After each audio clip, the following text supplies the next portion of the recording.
Our next speakers are Colin Hill, Professor of Microbial Food Safety in the School of Microbiology at University College Cork, Ireland, and Sarah Lebeer, full Professor of Microbiology and Biotechnology, University of Antwerp, Belgium. Colin and Sarah will be presenting about probiotic mechanisms and health effects, from molecules to different levels of action. Okay, so the title that I've given this short presentation is that it's all about molecules. And the very simple point I want to make here is that life, health, disease, everything really that happens in biology is about molecules interacting with molecules. And therefore microbes, whether they're probiotics or pathogens or whatever microbes you want to consider, can only affect a host through the immune system, enteric nervous system, epithelial cells, microbiome, whatever, by producing molecules which then interact with resident molecules. If that doesn't happen, then there can be no effect. And it's important to notice that these molecules could have been produced prior to administration. So the incoming probiotic, the live bacterium that is a probiotic, may have already produced the molecules that are going to interact with the host, or of course they could produce them in situ in the gut. And here's just an example of a bacterial molecule, perhaps the most potent bacterial molecule that we know of in science, which is the botulinum toxin.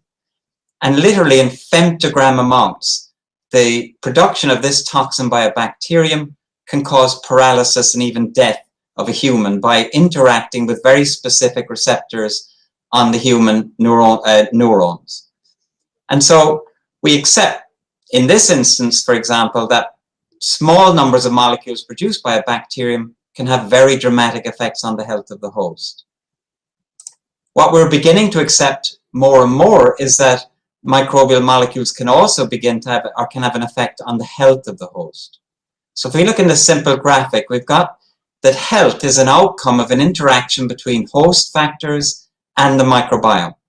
Now the host factors are almost certainly the most important: genetics, things that influence the host, but we do believe more and more, and particularly in certain chronic diseases, that the microbiome plays a very important role. And the diseases listed on the bottom of the slide are some of the ones for which there's the best evidence. Now we know that we can influence host health by, for example, pharmaceuticals, our lifestyle, our diet, and we can influence the health of the host. We also know that probiotics can influence the health of the host by directly interacting with the enteric nervous system or the immune system. But another avenue by which now we can see that we could perhaps interact or influence the health of the host is by influencing the microbiome. And on this side, it opens up a lot of possibilities. We've still got diet and pharmaceuticals and lifestyle and probiotics, but now we have things like prebiotics, which you've heard about from Karen and Koen, things like fecal microbiota transplants, bacteriophages, antibiotics, lots of different ways that we could influence host health via the microbiome. But once again, it all has to be done through molecules interacting with molecules. I like to make a comparison between pathogens and probiotics because I also work on pathogens in my lab. And again, we accept without question that pathogens can influence the health of a host. They're infectious pathogens, at least, are living bacteria, which are required then for the physiological effect, which is mediated by molecules. And we have a much better understanding of some of the molecules involved in pathogen infection. Probiotics also are living bacteria, which have a physiological effect mediated by molecules, but the evidence perhaps is not always as compelling.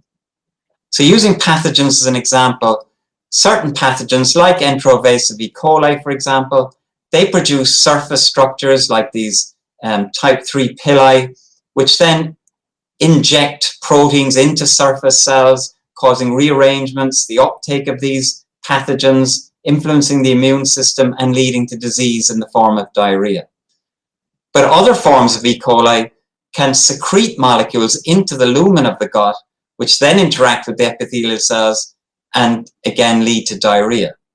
And probiotics can do both of these things as well. They can interact directly with the immune system, the epithelial cells, or they can secrete molecules that have an influence on host health. Unfortunately, this is always complex. In the case of enteroinvasive E. coli, for example, there are at least 50 molecules involved in the invasion and the disruption of the host health and causing disease. And probiotics are likely to be similar. Probiotics are certainly produce multiple molecules. These can all interact with the microbiome, with the host, at multiple points. You're going to get lots of downstream effects. And so it's not very simple. And it requires a lot of research to find out what molecules are important. And as a result, we very often use animal models, tissue culture models, organoid models. And, you know, this is somewhat unsatisfying that we're not working very often with humans when we're trying to identify mechanisms. The best case scenario, the most simple scenario, kind of a Cox postulates for probiotics, would be where the entire probiotic effect is due to a single molecule. And then you could either eliminate that molecule, knock out the gene that produced that molecule, or just use the molecule itself. But that's a relatively rare event. And what I'm going to do is give you some examples, just a couple of slides, where individual molecules are largely responsible for probiotic effect, and we've been able to demonstrate that. And then Sarah will pick up on that in her section.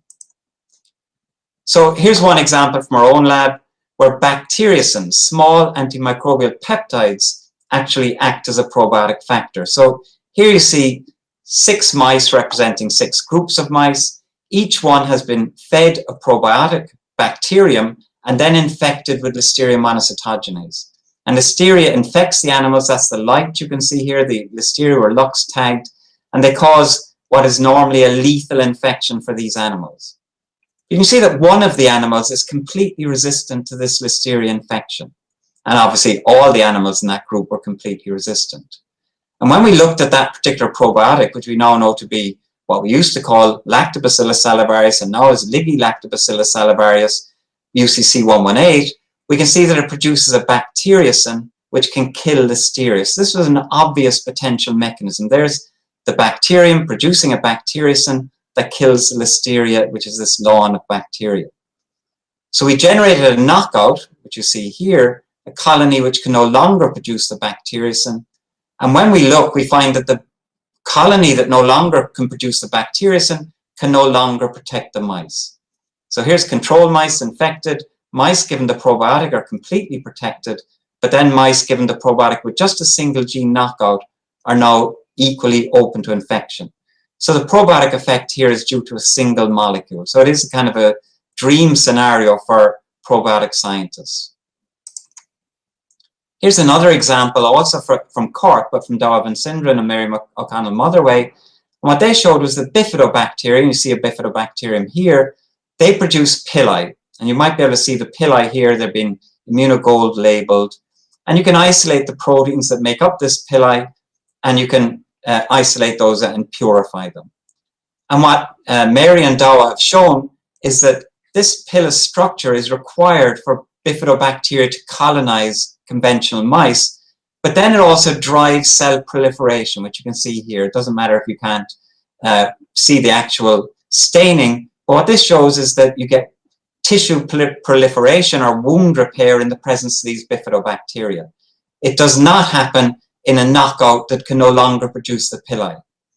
And if you just take the pilin protein itself, the purified pilin protein, you can recapitulate this effect. And so we now see once again that an effect of a probiotic can be reduced down to the effect of a single molecule.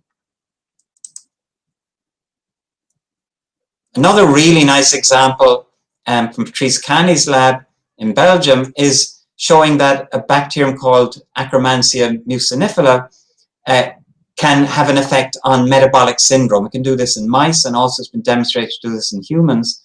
And so the live bacterium has this probiotic effect that you can see in both humans and in mouse models. But what they showed in this really nice paper in Nature Medicine a few years back was that actually pasteurized Akkermansia can have the same effect, or maybe even a slightly improved effect compared to the live bacterium. So obviously the effect must be due to molecules that had already been produced by the Akkermansia. And in fact, in a really beautiful study, they were able to define the protein AMOC 1100, which actually causes this effect. And again, these graphs confirm that, and I'd urge you to read this paper if you're interested in this study. But once again, a particular protein is the probiotic factor in this case. There's a very well-known example, of course, that people who cannot digest lactose can consume yogurt, and that was linked to the probiotic effect of the yogurt cultures, because the yogurt cultures contain an enzyme, lactase, which can break down the lactose, and that's the reason why people who can't digest lactose is because they don't produce sufficient amounts of the enzyme lactase. And once again, you can recapitulate the effect of the yogurt cultures by the enzyme on its own. So a really nice example, again, of reducing a probiotic impact down to a single molecule. And the benefits of doing this, of course, is that if you know which molecule or molecules are responsible for the probiotic effect, you can do much better strain selection strategies if you're trying to develop new probiotics or improve existing probiotics. It will also inform therapeutic approaches. If you know two different probiotics work by two distinct mechanisms, you could maybe combine those probiotics to treat a particular disease. While if you don't know the mechanisms, you won't know the benefits of strain combinations. It should obviously allow much more precise dosing. If you know the mechanism, you know how much of that molecule you will need to elicit the health effect. And hopefully, knowing mechanism isn't just an academic pursuit. It will genuinely lead to more efficacious drugs, food supplements, or food ingredients. And that's the hope for all probiotic science, that of course we will improve probiotic or improve human health.